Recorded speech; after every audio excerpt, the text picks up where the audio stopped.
Right, what it is, Daniacs. Check it out, check it out. This right here is Sifu Duane Keller. Yeah. He studied under Ted Wong. Well, he's got like 8 different black belts. Ted Wong was one of his main teachers that I remember. Who else? Lamar Davis, Bob Barker.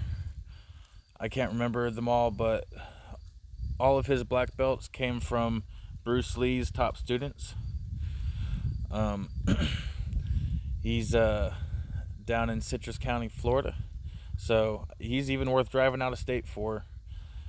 I heard he shut down his school years ago, but that may have just been to like the open public. Apparently he's been doing private classes, which is awesome. I would absolutely recommend anyone in Florida set up an appointment with him, man, if you can afford it.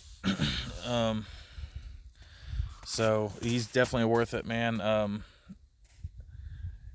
Everything that I have martial arts wise came from Sifu, and I would like to thank you Sifu, because before I got started with him, I didn't feel confident in defending myself. And after I left, from about 18 to 25, I left Florida when I was 25. And I regretted not getting started earlier, because I had some of my friends through school trained with Sifu. He is very religious, and he would like to kind of preach in his classes a little bit, and that's what kind of kept me away when I was going through school. But when I he doesn't do that so much, to the adult classes. So once I graduated, I would go in there, and he kept the preaching kind of to a minimum.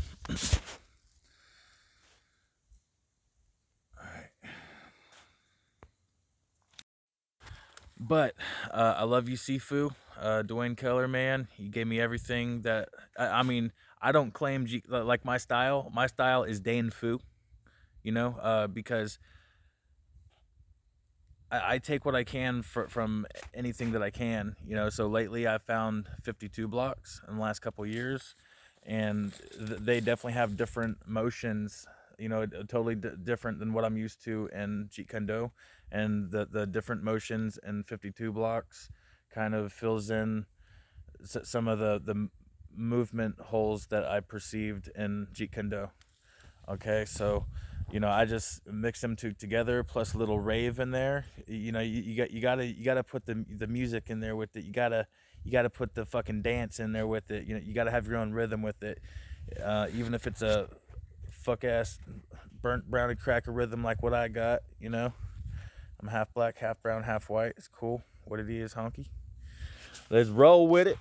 Sifu Duane Keller doing a private class with this big ass motherfucker right here. Now watch Sifu's footwork. His footwork was always amazing. He straightened mine up a little bit, for sure. But now he needs a bigger area. Sifu does right here. Okay, that was a picture of him with Ted Wong.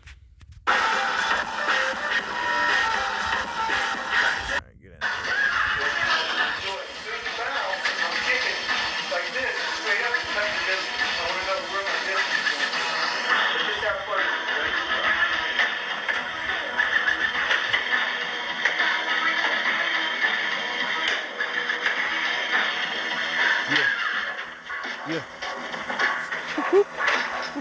Get it.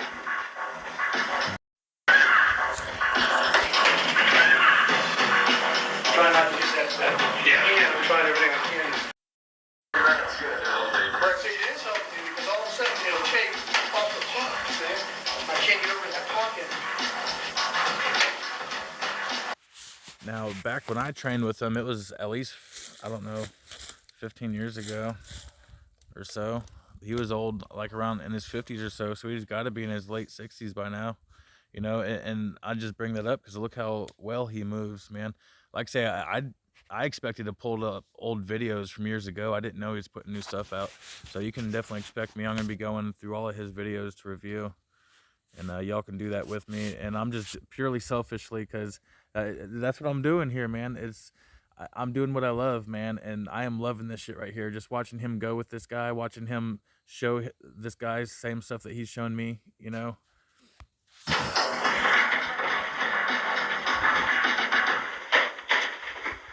back. Speaking of center line.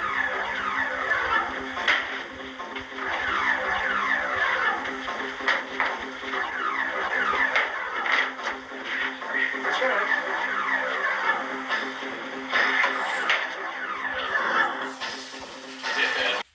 See Sifu bridged in right there when the guy came in.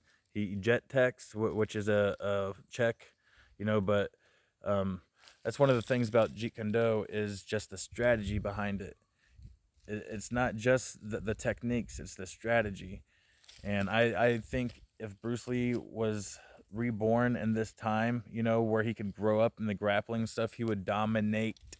Like same exact mentality and stuff. Same, man, he would.